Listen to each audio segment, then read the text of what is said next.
Hello दोस्तों, मैं आपका दोस्त अकरम खान मालेगांव महाराष्ट्र से। दोस्तों, आज मैं एक दिल को झंझोड़ देने वाली कहानी आप लोगों के सामने पेश करना चाहता हूँ।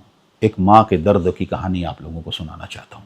उसके शौहर को मरे हुए कुछ ही महीने गुजरे थे कि उसके अपनों के रंग बदलने लगे।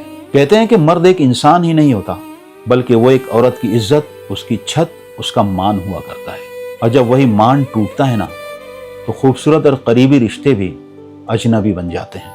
उस औरत की जिंदगी में भी ये क़यामत उस वक्त आई जब शादी के कुछ ही सालों के बाद उसके शौहर का इंतकाल हो गया और अब उसकी ससुराल वालों को वो औरत और उसके 2 मासूम बच्चे बोझ लगने लगे। वो औरत अपने दोनों बच्चों का हाथ पकड़े अपने मैके चली गई। बूढ़े माँ बाप पहले ही दुनिया से रुखसत हो चुके थे। उसका एक इकलौता छोटा भाई था जो मेहनत मजदूरी किया करता था।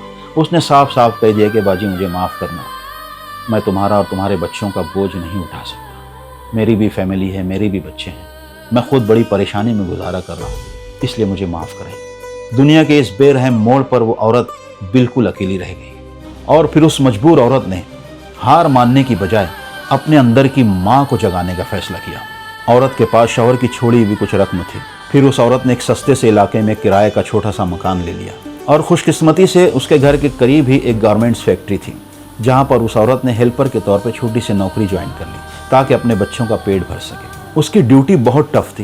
12-12, 14-14 घंटे मशीनों का शोर सुनना, कपड़ों की छांटनी करना, बारीक बारीक धागों को काटना, मुसलसल एक ही जगह खड़े रहने से उसके दोनों पैर सूज जाया करते थे, आंखों से पानी बहने लगता। लेकिन शाम को थकी मांदी जब वो घर पहुंचती तो अपने बच्चों को देखकर वो अपनी सारी थकन भूल जाती।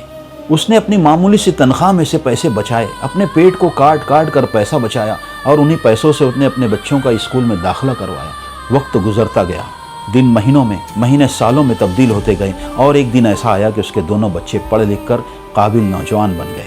उन बच्चों ने अपनी माँ की कुर्बानियों को अपनी आंखों से देखा था, उसे महसूस किया था।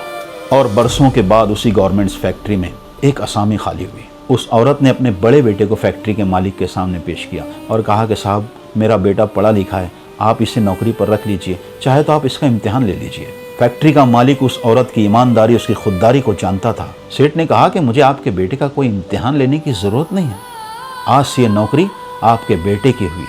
ये सुनते ही उस माँ की आंखों से आंसुओं की धारा बह निकली। ये एक माँ की ज़िंदगी का सबसे बड़ा दिन था। फैक्ट्री के बड़े से हॉल में पुराने वर्कर्स, सुपरवाइजर्स की भीड़ जमा थी। सब बेताबी के साथ अपने नए मैनेजर का इंतज़ार कर रहे थे।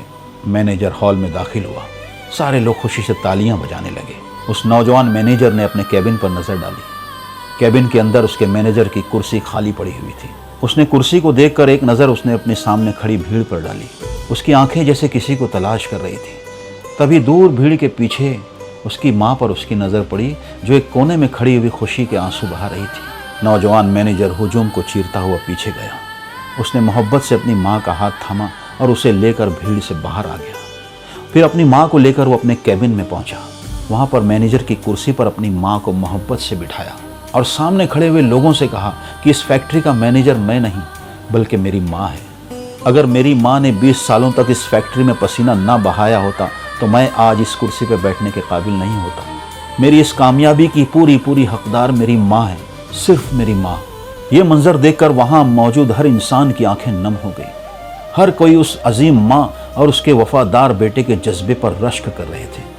तालियों की गूंज में उस माँ के सारे पुराने जख्म, पाँव के छाले, लोगों के ताने, सब कुछ धुल गए। दोस्तों, माँ के आंचल का साया वो सच्ची जन्नत है जिसके तले दुनिया की हर धूप, हर तूफान हार जाता है। जिन बेटों को अपनी माँ के हाथों के छाले याद रहते हैं ना दोस्तों, उन बेटों की किस्मत को खुदा आसमानों पर चमकाता है।